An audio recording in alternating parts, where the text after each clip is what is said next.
Hello YouTube, and welcome to another poorly lit, badly written, ill-conceived Superior Autocraft video, coming to you live deep from the depths of the Mojave Desert. I just wanted to give you a quick update. I know it's been forever since I've posted any new content, and for that I am truly sorry. Things are going to be a little better now. I've finished up some of the long-term projects I was dealing with in life, and now I'm going to have a little more time to make some videos. I know there's some things I promised those will be coming, but for now, I just kind of want to get you up to speed. This is going to be kind of a combination video where I'm going to introduce two new toys and then maybe talk just a little bit. So we'll just go from there. It's just going to be, like I said, entirely off the cuff, nothing special. Just going to try to roll with it and see where the chips fall. So I want to start with my new toy. Well, one of my new toys.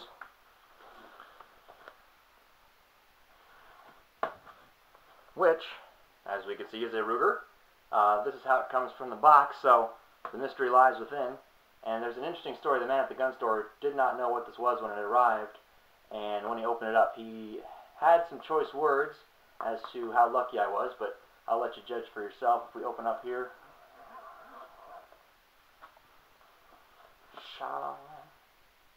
alright, now, for those of you who do not know, this is the Ruger, excuse me while I bump my tripod. This is the Ruger SR1911, and it took me 8 months to get a hold of one of these. Only a few places will let you back order them, and I was lucky enough to place an order in there and sit patiently on my hands and wait a long time for that to arrive. I'm trying to position this a little better. Wait for that to arrive, and of course it finally did. So I'm a happy camper, but of course, you know, it did take a while. Anyway, I think it's a fantastic. It's a 1911, so there's not really much to be said, but Ruger's take on it I like a lot for a full-size, all-steel unit. And in this case, it has pretty much everything you need and nothing you don't. Let's start by just talking about what you get. Now, obviously, the weapon is completely unloaded. You can see we're all clear inside. Alright, so what you'll get the 1911, one 7-rounder. You also get an 8-rounder, which I like it, but you know, you're gonna have a little bit of difference here in the lines. Some people don't care. Being the history fan I am, you know, this is obviously the cleaner look. You will also receive, order now, and you'll also receive the tool to remove the barrel bushing. I used it the first couple times, and now I just do it by hand. You learn how to do it. I know people say that you need, excuse me, this dirty surface. People say you need 3 hands to disassemble the 1911, but you get used to it. That's not too bad. And then on my own, let's see what I got here. And if things sound a little different, if things look a little different than my previous videos, I'm using a different camera. I'm trying this one out. It's a little more basic, but it's more simplified, so we'll see how it goes. I still need to get an actual dedicated unit to do this, but anyway, my own personal contribution was just adding more magazines. Now, you'll notice I ordered 2 more 7-rounders and 1 more 8-rounder, and the reason for this was because when I came to holster options, I couldn't help myself. I know that you're a fan of Miami Vice, because who isn't? So I went ahead and I went with the Galco Miami Classic holster for use with the 1911, and it's a great system. Now, I know obviously Don Johnson didn't carry a 1911 in the series. It was a Bren 10, I think, in seasons 1 and 2, and then he went to the Smith & Wesson. In either case, you know, it looks the part. I think it's great. It's comfortable. If you have no experience with the Galcos, they're fantastic. You really can't complain. But this being kind of an older model, this Miami Classic, you have a limited amount of space in which these magazines will sit. So essentially, what I was doing is I was choosing to run 7-rounders here. You know, for out in the desert, out in the range, it's no big deal. If I was in a defensive situation, if you're in a defensive situation and you're going through, you know, I was keeping 1 8-rounder in the gun and having the 2 spare 7-rounders. If that is still giving you problems after the fact and you're dealing with 45 ACP, you have bigger problems. And you probably owe the Russian mafia something, I don't know what. But let's talk about the 1911 in detail. There's a couple things we should discuss here. So what you get, you're going to get the skeletonized trigger, aluminum skeletonized trigger. It does have the over travel adjustment already done, set from the factory. You do get the, I believe it's can't speak.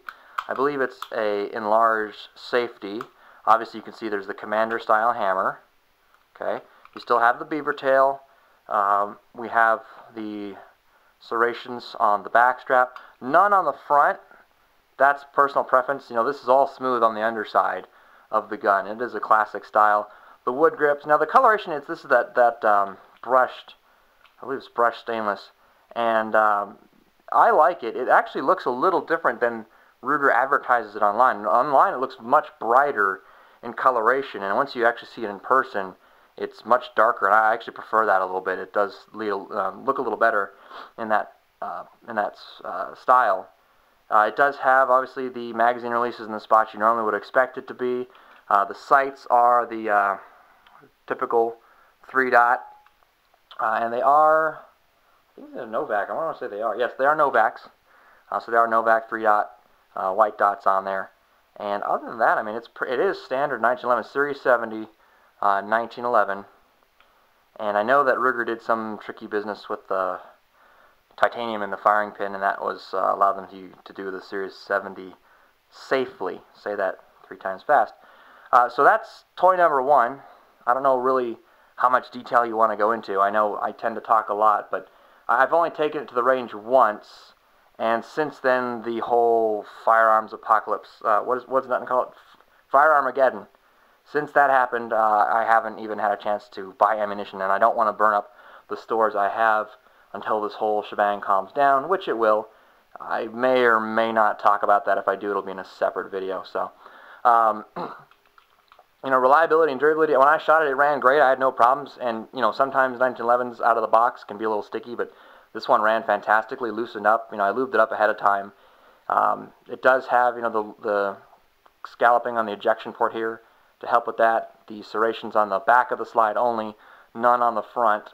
And so it is standard. I like how it fits the hand. I really like how nicely it shoots given the full weight and the caliber. And so it is a fantastic firearm. Obviously you have the standard interchangeability grips. I might swap those out. Again, it has everything you need. I wouldn't change the sights. I wouldn't change the hammer, the trigger. I think that's all good to go. You know, it's set. It shoots well. It groups well. I really need to start bringing home my paper targets so I can start showing you guys, but that'll come along later. The ironic part is, you know, it's made, I don't know if this is focusing, it's made in Prescott, Arizona, so they had to build it there, ship it to Utah where I back ordered it, and then ship it back to Arizona for me to pick it up, which was, oh well, it is what it is. It's a crazy world, and that's the one we're living in. So that is toy number 1, and let me go ahead and clear the table here. You'll notice through the magic of editing, I will make this all disappear. Maybe. I might just do this live. F it, we'll do it live.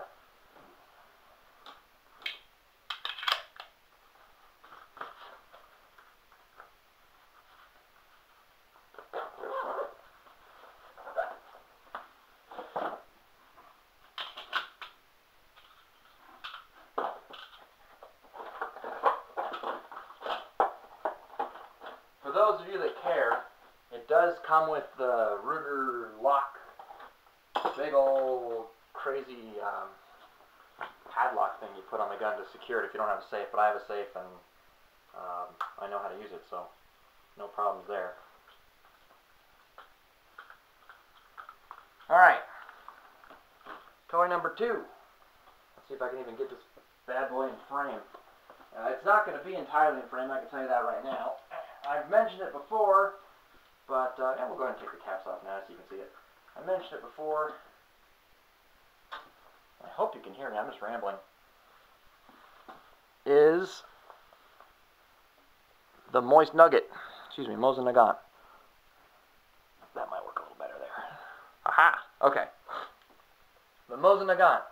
Yes, it's in a synthetic stock. Yes, I thought long and hard about it. There was really nice wood options that I was looking at, Right now, out of the gun, though, I'm seeking accuracy, and it didn't make sense for me to pay more for wood when I could get synthetic, which is so much more stable.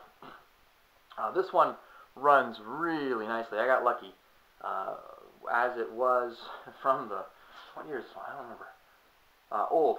As it was from the factory, I gotta know. This one is a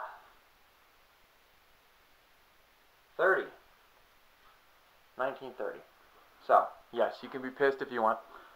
As it came from when I got my hands on it, that already shot fairly well. Obviously irons. It's not a sniper variant. There's a man here in town that does customization on Mosin, so I went ahead and had him turn down the bolt handle and mount the scope mount. You know, there's a lot of DIY options out there on mounting the scopes on Mosin Nagants, and you know, if you're going to do it right. It doesn't really cost that much more to take it to somebody that's got the tooling. And you know, if I wanted to, I could do it myself. I do a lot of automotive work, obviously, but it doesn't make sense to me. If somebody's got the experience and the tooling, let them do it, especially if it's inexpensive. And that's what I chose to do in that circumstance. So, oh, well, I guess we can be safe here. Safety check, I already did before, but yep, nothing in there, nothing down there. If you need a good post-ban weapon, this might be the way to go. Anyway, as far as what I've done to it, it obviously is in the ATI synthetic stock, which does, the padding on the end does help with the recoil. I mean, it's got a big rubber brake on the end, you know, versus the original metal piece, which is to keep the stock from splitting, the wooden stock. This obviously does not require that. The handle has been downturned. This is a replica of the sniper variants of the Mosin Nagant, which was what we call it. It was the 3-line rifle in Russia. And, you know, magazine, obviously the same. I did do a little work on the trigger spring myself. The smith I took it to commented, said it was very well done. Pulls about 4.5 pounds, if I remember correctly. On top, riding in UTG quick release. Roll this bad boy over. Riding in the UTG quick release rings is a Bushnell Elite 10x40. It's a fixed 10 power. It's the mil-dot scope. You know, I thought long and hard about it. I wanted something, you know, the specs on the scope is fairly well, you know, price point's nice, fully multi-coated. And in this case, I wanted something simple.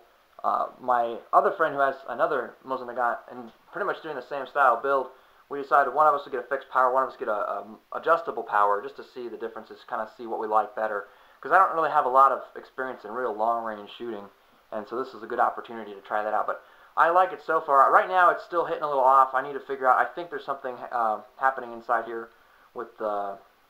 Oh man, I'm gonna totally draw a blank now. Not the separator, but you know, the interrupter. The interrupter. Something's going on there. After I put it in the stock, it hasn't been shooting as well. And my money is on, there's a problem here in interference, and so we're kind of chasing our tail, zeroing it in. But on my friends with the same exact setup, gone through the same smith, you know, I know it's not his work. We were ringing the gong at 300 yards easy. That's the longest range we have where we were shooting. We're going to push it out further to different, there's the longer lines where we go, so we're going to be able to push that out to, I think, 800 yards is where they go to.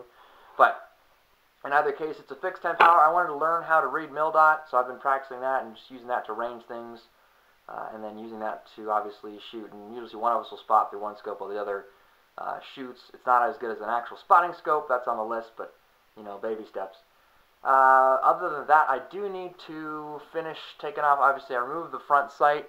I don't know if you can see that. Okay, let me see. Remove the front sight, but I haven't yet finished machining that off. The rear sight is still on there as well. That may or may not come off. It's kind of it's a hassle, the way it's put on there, and it really doesn't make a lot of difference whether it's on or not. You know, eventually, I'm sure cosmetically, I want to have it removed to clean up the lines of the gun, but for now, I think it's just fine the way it is.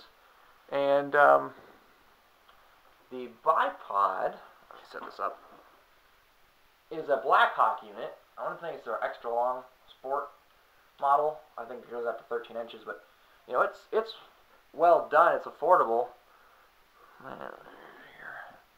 They sell them at Wally World. I hate going in there, but it is what it is. Real stable. Does a great job. It is spring-loaded, so when you are done playing, this is going to pop right back up into place there. You can these releases here let you expand down, and it does retract automatically. It does lock into the expanded position, so it sits up like so. And when you're done, you can release. So I can't off camera like this. It's a little bit of a reach. Pull. No. Wrong button. Do this one. This button. No. Anyway. So, that is the situation on the Mosin Nagant. Still need a sling option. Still need to finish vetting it in the stock, getting it shooting correctly. Once it's dialed in, we'll really start seeing what we can do. I've got some other bigger projects coming along, like reloading equipment, so I can start doing some nice rounds. For now, it's just shooting bulk, corrosive stuff. I gotta, Windex the barrel right after shooting. But it works really well. I love it, and obviously extremely inexpensive. Some people say leave it alone, don't mess with it. It's going to cost too much. I got the gun at an affordable price, and I wanted it to be a project gun from the get-go. So I have no qualms about that. As long as that's your state of mind, if you like to tinker, and most of the work I'm doing myself, other than mounting the scope and the handle, the bolt handle, everything else is done by myself. The trigger, the stock, the bipod, etc. Removing the front sight. If you're that type of handy person, go for it. I mean, it doesn't take a lot to learn and do properly. It really is a nice thing to have as a project gun. And like I said, if firearm again pans out, it'll be Mosins and SKSs, and maybe if you're rich, some M1s, Garans. I don't really have. Hold on. Don't have a whole lot else to say. I know I had some people asking questions on some of my older videos. I need to respond to those. I will get to that. I do want to make another shooting video next time I go out. We're going to do some long range and some pistol shooting. My friend just picked up a Smith & Wesson M&P Pro 9. Shoots really nicely. It has those demonized, they call them high capacity magazines, but they're normal. That's what fits in the gun. I do want to real quickly go, because I haven't talked about it before. Oh, news first. And while I do that, I'll start setting stuff out. News. There is, for those of you who aren't following the news, they're trying to take away our guns again. I may or may not make a separate video talking about this. There's all sorts of opinions and beliefs and misinformation, sometimes outright lies, and it really is frustrating. But to me, they're trying to blame hardware for a software problem. They're trying to blame objects for a societal / personality issue where people have mental illness. And I really think this country lacks a good mental health program. You look at some other countries in the world and they have much, much better planning and security. And a lot of it, I think, stems from Americans are so stubborn, and they misinterpret our concept of independence to thinking that every man is an island and has to make his own way, and nobody else can help him. And nobody else should bother him, and nobody else should be in his life. And that leads to people not asking questions, not seeking help, not having a support group, whether it's family, friends, somebody there to help them out. So again, I may or may not talk on it. As of right now, the only thing I want to say, if you are pro-Second Amendment, whether or not you believe in just hunting or just sport shooting, or you like to be tactical, or if you have a militia, I don't care. What they're trying to do now is rush things through Congress that we need to take time and evaluate and really determine what the best thing we can do for our country is. So if you haven't done so already, write your congressman. I'm sorry if you live in New York, it's over for you. Write your congressman. And other than that, I really think you ought to look into, I believe it's moregunslesscrime.com. There is a rally this Saturday, so in 2 days' time, as of when I'm recording this, high noon local time at the steps of your Capitol building. Go online, look up the website, moregunslesscrime.com. I believe, if I'm wrong, I will notate it in the video. I know that a lot of other people who have much larger channels than me, I just do this every once in a while as a hobby, are going to be there in their respective states. Hickok 45, Nut and Fancy, Such, I'm sure FPS Russia, all those stars of YouTube and firearms fanatics are going to be out there supporting it. You know, we need to first of all show that the people who are opposed to any restrictions are people, okay? Because they love to say the powerful gun lobby or the NRA and treat it as an institution. They want nothing more than to make, you know, John Q. Public believe that it's an ominous, evil organization with no face. And I laugh because they say, oh, the president was saying that, oh, well, the powerful gun lobby wants to do this and wants to do that. We are the powerful gun lobby. That's us, normal citizens who are members, over 4 million of the NRA, okay? So do what you got to do, get your voice out there, but be coherent, be clear. For those of you who are going out in public, be clean-shaven and well-dressed, because they don't need more negative perception on the, you know, camel-wearing eccentric who lives in the woods. Even if it's true, just lie for one day, I beg you, okay? Just as a side note, what I've laid out for my EDC, I've never talked about it. I figured since this is a random video, now's a good time. My primary knife, it's the SOG Aegis. I bought this on recommendation from Nut and Fancy's video. Yes, I watched Nut and Fancy. I don't care what you think about that. He has a lot of good facts, and in this case, I love it. It's super lightweight, super strong. I need to desperately sharpen this because I tend to use it for other stuff that's not really defense-related, like opening boxes. This is actually a gift from a friend of mine. It's a CRKT, and it has a weird name, Pazoda. You know, personally wouldn't have bought it, you know, for myself. I love it as a gift, though. It's weighty. It's all, you know, it's metal construction. It's got that, the liner is the siding, so I like that integration. Has a real nice clip, and obviously opens fairly quickly.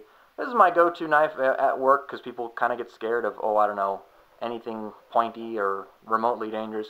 Where I work, it's in a technical field, but I receive a lot of shipments, so I have to be able to open packaging, so this is kind of the go-to for that. I know it's not the purpose, but finally, after many years of asking my significant other, I received my 4.7's Prion P2 in the special edition titanium silver coloration, and I love it. It is amazingly bright for running on AAAs. 2 AAAs is all it takes. This is on my everyday carry. And then obviously I have the Leatherman Wave, and you know, I love it. It's fantastic. Everything you need, nothing you don't. That's always try to be my philosophy. I try to get as much baseline as possible, not have to fiddle with things, unless, you know, it's my projects, then I like to fiddle. But for stuff that I'm going to rely on, that I don't expect to have to take down and work on, this is great. You know, when I do work around the house, I just leave this in my pocket. I'm constantly going to it, constantly using it, whether it's working on, you know, installing lighting or, you know, what have you. It's always going to be in use for all sorts of different house projects. So, blades, files, saws, pliers, you name it. So that's pretty much the EDC as of right now. I don't currently, I'm going to get flack for this, I don't currently EDC a firearm. That is strictly because it's not possible at my place of work. I do have one in the car, 9 times out of 10. So, is it ideal? No. This is what I have as the backup, and you know, this in a lot of cases, this is going to be a really good deterrent having the SOG available there. So that's really all I had. This was coming in around 25 minutes or so. So yeah, that's it. I got nothing. More to come. Like I said, I'll probably do more detailed reviews. I need to get a better place to do these videos now that I want to do them more often. Again, Fire Armageddon is here. I've got stuff on order that I hope arrives in time.